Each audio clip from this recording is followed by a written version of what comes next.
And good morning, everybody. I'm Steve Koczela. I'm the president of the Massing Polling Group. And I'm here to talk today about the second in a pair of polls, actually the third in a series of 3 polls that we've done going back a couple of decades now, but the second in a series that we've done recently. So we did a poll in 2014 covering a lot of similar issues to what you'll see today. And we just completed a poll that we ran from the end of April through the beginning of May. With the numbers you'll be looking at are for registered voters across the state. And the numbers that you're going to be seeing that we're comparing to from 2014 is a similar population. So basically think this is how voter opinion has changed between 2014 and 2017, or as the case is for the most part, really hasn't changed between 2014 and 2017.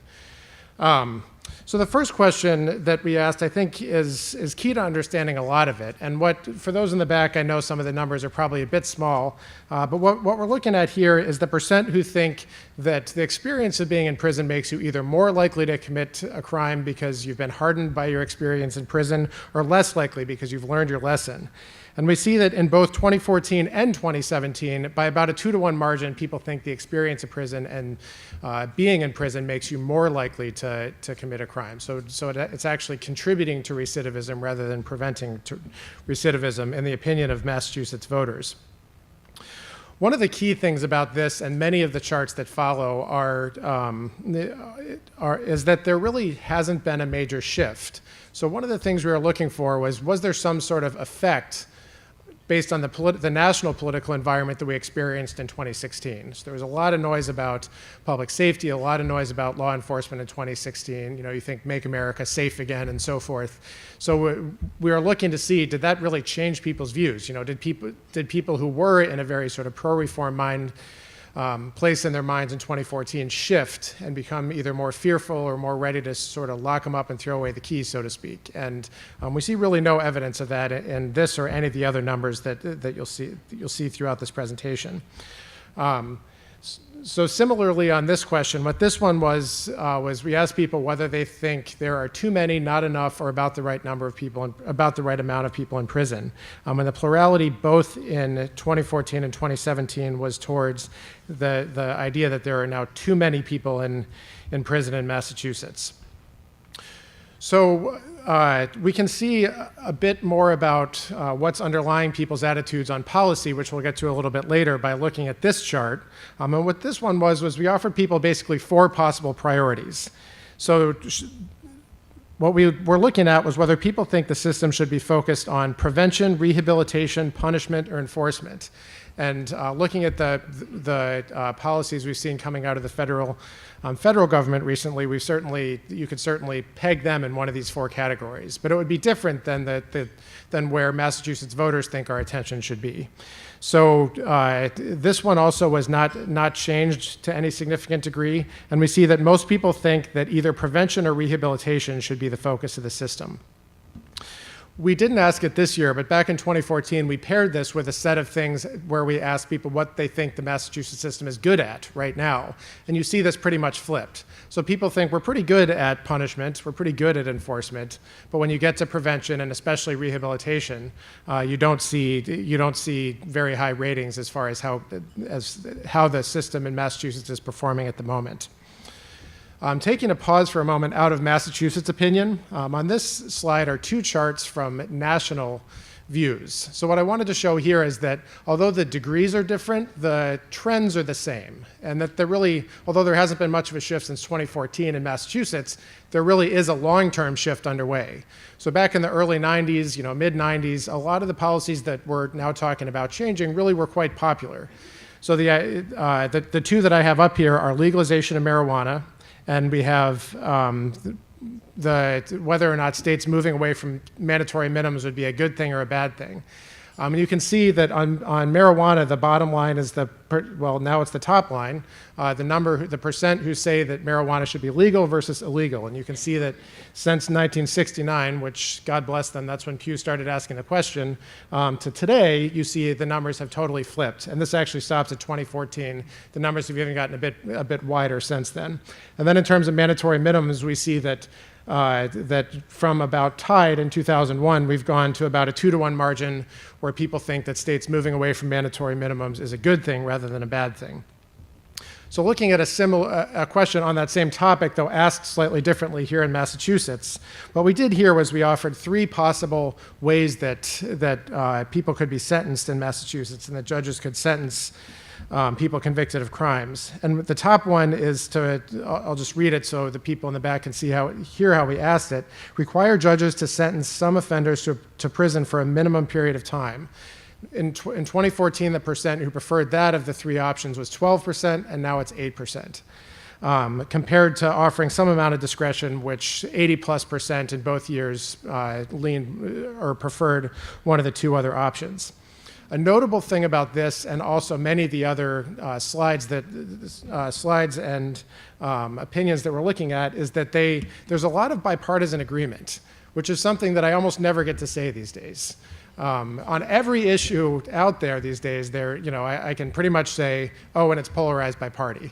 Almost anything. Sports, what team you cheer for, whether you think scientists are trustworthy, there's just not a lot of agreement on anything. This is an exception. So the red line basically, this is the same question we just looked at, but it's broken out by party. And the one on the left, the short bars are the ones who or the percent from each party who say that we should require judges to sentence some offenders to prison for a minimum period of time. 6% among Democrats, 8% among Republicans, 10% among unenrolled voters.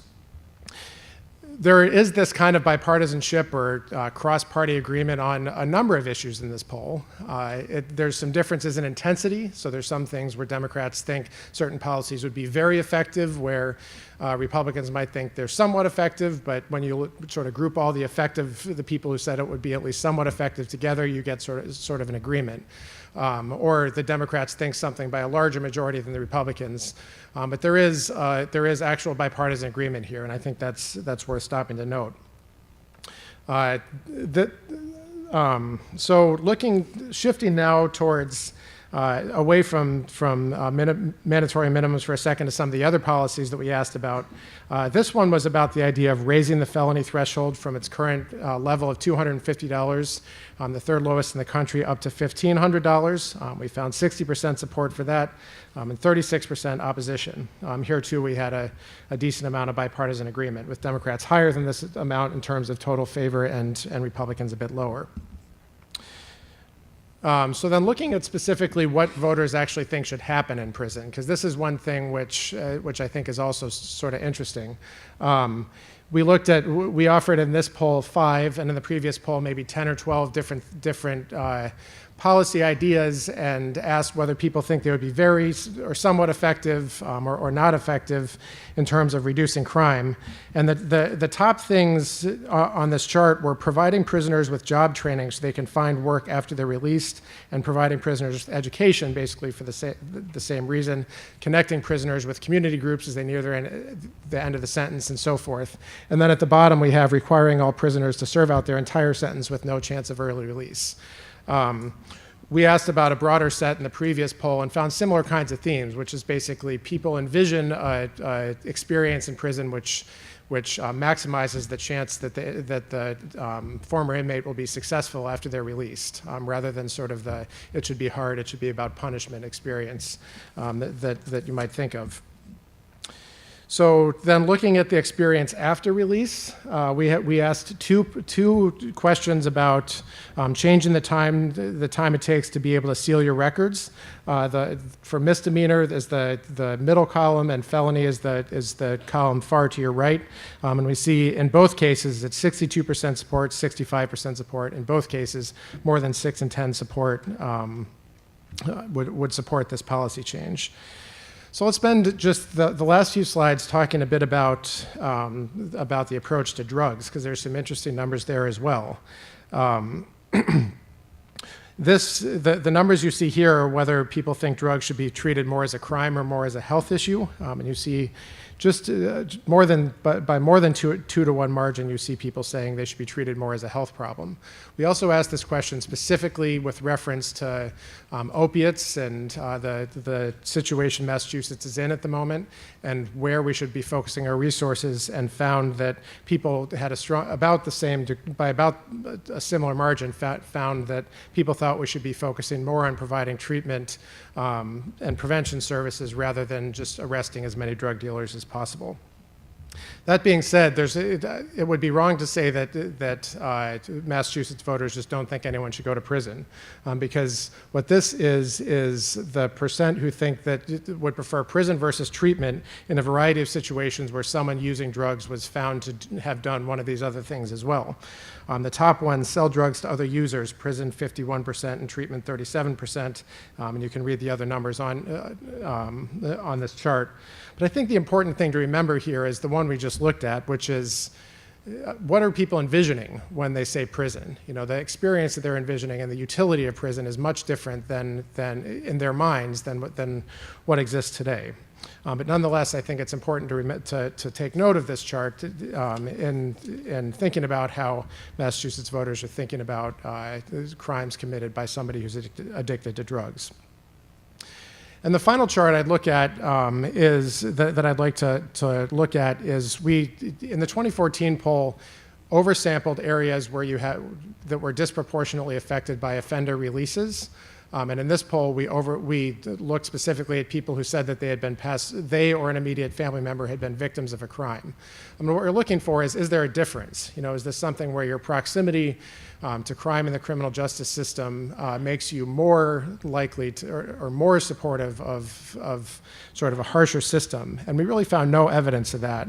So the three lines here are all the registered voters, crime, whether you or a family member has been a victim of a crime, and residents of high crime, high release areas from the 2014 poll.